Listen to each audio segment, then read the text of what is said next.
बिहार के चुनाव नतीजों ने बता दिया कि चुनाव सिर्फ चुनाव के मैदान से नहीं बल्कि चुनावी रणनीति के तहत भी जीता जाता है।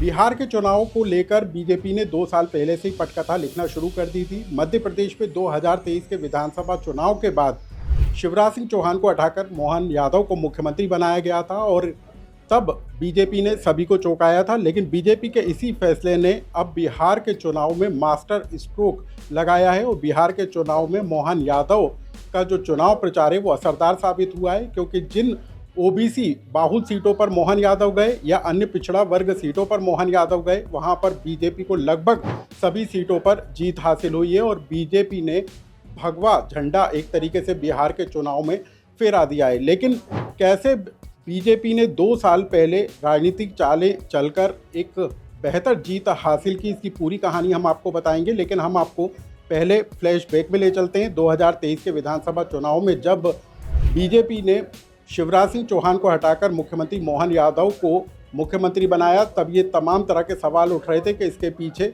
बीजेपी की कौन सी रणनीति है। लेकिन अब जबकि बिहार के चुनाव में मुख्यमंत्री मोहन यादव ने 26 सीटों पर चुनाव प्रचार किया, 25 सीटों पर वो चुनावी सभाओं को संबोधित करने के लिए गए थे, 2 जगह पर उन्होंने रोड शो किए और इनमें से लगभग सभी सीटों पर बीजेपी ने जीत हासिल की। यानी कि बिहार के चुनाव में भाजपा और एनडीए की बढ़त हासिल करने के पीछे मुख्यमंत्री मोहन यादव का एक बड़ा चेहरा रहा। सिर्फ मुख्यमंत्री मोहन यादव नहीं बल्कि मध्य प्रदेश में बीजेपी के नेताओं ने माइक्रो मैनेजमेंट के जरिए बिहार में भाजपा की जीत को पक्का करने का काम किया। कैसे मध्य प्रदेश के नेताओं ने बिहार के चुनाव में बीजेपी और एनडीए को बढ़त दिलाई, इन तमाम मुद्दों को लेकर हम चर्चा करेंगे। वहां पर 2 महीने तक कैंप करने वाली बीजेपी नेता नेहा बग्गा हमारे साथ मौजूद हैं। मैडम, आप खुद वहां पर मौजूद थे। सबसे पहले हम शुरुआत मोहन यादव से करेंगे, क्योंकि जिस रणनीति के तहत मोहन यादव को चुनाव मैदान में उतारा गया या मध्य प्रदेश का मुख्यमंत्री बनाया गया, तो यादव वोट बैंक और जो अन्य पिछड़ा वोट है उसको साधने में बीजेपी सफल हुई। देखिए, भारतीय जनता पार्टी का जो नारा प्रधानमंत्री जी ने दिया है वो बहुत स्पष्ट है। सबका साथ, सबका विकास, सबका विश्वास और सभी का प्रयास। उसी के तहत आदरणीय मुख्यमंत्री मोहन यादव जी ने भी अनेकों वहाँ पर सभाएं की, रोड शो किया, छोटी छोटी संख्या में लोगों से चर्चा की। और ये केवल एक यादव समीकरण नहीं है, स्वयं मुख्यमंत्री जी इसको स्वीकारते हैं।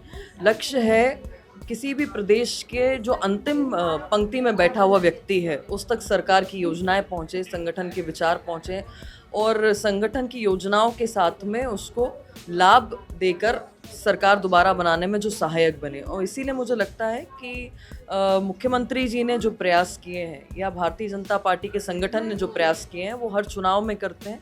हर चुनाव को उसी दमदारी से लड़ा जाता है, उतना ही चुनौती के साथ लिया जाता है।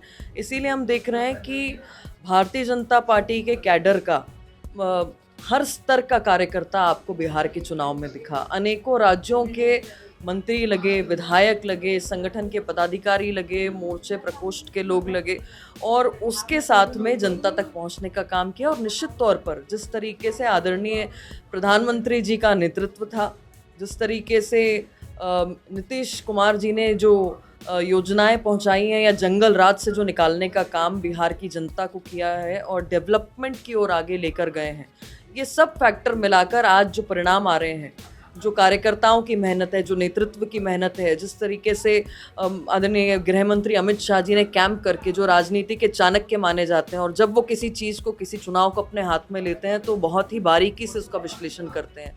कार्यकर्ताओं से उन्होंने जिस तरीके से चर्चा की है, सभाएं किए हैं, अलग से समय देने का काम कार्यकर्ताओं को किया है, ये सब मिलाकर जो मजबूती है भारतीय जनता पार्टी की और जो डबल इंजन की सरकार की मजबूती है वो आज परिणाम में दिखाई दे रही है। मुख्यमंत्री मोहन यादव ने जितनी चुनावी सभाएं की हमने देखा और सुना, उन्होंने रामपथ वनगमन की बात की, कृष्ण पाथे की बात की, उज्जैन में महाकाल लोक का जो विस्तार हो रहा है उसकी बात की।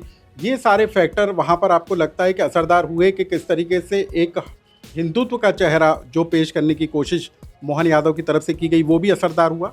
प्रत्येक भारतीय के रोम रोम में राम बसते हैं और जब भारतीय जनता पार्टी की सरकार ने आज उनके प्रयासों से कोर्ट के फैसले के बाद अयोध्या जी में भगवान श्री राम का भव्य दिव्य मंदिर दिखाई दे रहा है, तो सीतामढ़ी में माता सीता का मंदिर उस प्रकार से क्यों ना दिखाई दे। इस तरीके के जो प्रश्न हम सबके मन में स्वाभाविक तौर पर उठते हैं उसको जनता के बीच में निश्चित तौर पर मोहन यादव जी ने रखने का काम किया और मुख्यमंत्री जी ने जिस तरीके से उसको जन जन तक पहुंचाया है, ये भावना बिहार की पहले दिन से है। पर जंगल राज और कहीं पर कांग्रेस और आरजेडी का जो तुष्टीकरण था, उस वजह से सीता मैया को भी प्रभु श्री राम की तरह मंदिर से वंचित होना पड़ा है। और अब जब सरकार आ गई है तो हम जरूर देखेंगे कि सीता मैया भी उसी भव्य दिव्य तरीके से मंदिर में विराजित होंगी। बुद्धिजीवी वर्ग को साधने के लिए भी आपको अहम जिम्मेदारी दी गई थी। आपको कोई ऐसा टर्निंग पॉइंट नजर आया जो बीजेपी एनडीए के पक्ष में गया?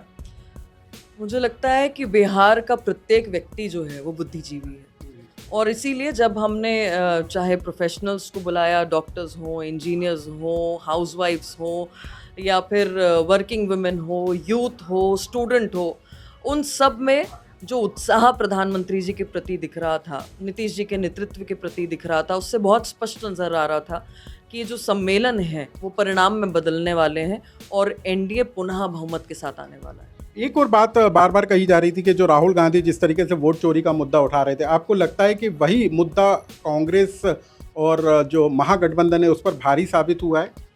राहुल गांधी जी को एक पर्चे में एक टॉपिक हर चुनाव से पहले लिख कर दे दिया जाता है, ना वो उसके आगे देखते हैं ना वो उसके पीछे देखते हैं। देश की सबसे पुराना दल कांग्रेस होने के बावजूद अगर राहुल गांधी जी जो नेता प्रतिपक्ष हैं, अगर उनका अध्ययन नहीं है, मुझे लगता है कि ये दुर्भाग्य उस दल के लिए। और जब उन्होंने इस मुद्दे को उठाया तो स्वयं तेजस्वी यादव जी के 2 वोटर आईडी कार्ड निकल कर आ गए। तो क्या इसकी छटनी नहीं होनी चाहिए थी? इसका परिणाम ये हुआ कि तेजस्वी जी से लेकर जो कांग्रेस पार्टी और महागठबंधन के जितने अलायंस थे, उन्होंने भी इस पे से अपना बैकफुट पे वो लोग आ गए। और उसी का परिणाम है कि राहुल गांधी बीच में 2 महीने के लिए विदेश यात्रा पर चले गए, चुनाव से एंड पहले आए। कितनी गिनती की सभा की वो हम सबके सामने है, या कांग्रेस परिवार से कौन कौन आया ये हमारे सामने है। परिणाम आने से पहले राहुल गांधी फिर विदेश यात्रा पर जा चुके हैं। तो स्वयं राहुल गांधी कांग्रेस पार्टी की पतन और महागठबंधन की पतन का कारण है। तो बिहार के चुनाव में बीजेपी और एनडीए की बढ़त के पीछे मध्य प्रदेश के नेताओं का भी बड़ा रोल रहा है। अब हम आपको बता दें कि मध्य प्रदेश में इस बात को लेकर कयास लगाए जा रहे थे कि बिहार चुनाव नतीजों के बाद मध्य प्रदेश में भी बड़ा बदलाव नजर आएगा। क्या होगा वो भी हम आपको बताते हैं। जिस तरीके से मध्य प्रदेश के नेताओं ने बिहार में कैंपेनिंग की और बीजेपी एनडीए को मजबूती दी, उसके बाद अब मोहन यादव जिस तरीके से असरदार साबित हुए हैं, क्योंकि इससे पहले महाराष्ट्र, हरियाणा और दिल्ली के चुनाव में भी मोहन यादव असरदार साबित हुए थे और वहां पर भी बीजेपी की सरकार बनी थी। ऐसे में अब बिहार चुनाव में मोहन यादव के असरदार होने के बाद न सिर्फ मोहन यादव का मध्य प्रदेश में बल्कि दिल्ली की राजनीति में भी दखल बढ़ेगा। साथ ही बताया ये भी जा रहा है कि मुख्यमंत्री मोहन यादव को मंत्रिमंडल विस्तार से लेकर निगम मंडल तक में नियुक्ति को लेकर फ्री हैंड मिल सकता है और जो कयास मुख्यमंत्री की कुर्सी को लेकर लगाए जा रहे थे उन पर भी विराम लगेगा। कुल मिलाकर बिहार के चुनाव के नतीजों से मध्य प्रदेश में भी आने वाले दिनों में कुछ अहम और बड़े बदलाव जरूर नजर आएंगे। लोकमत के लिए भोपाल से अनुराग श्रीवास्तव।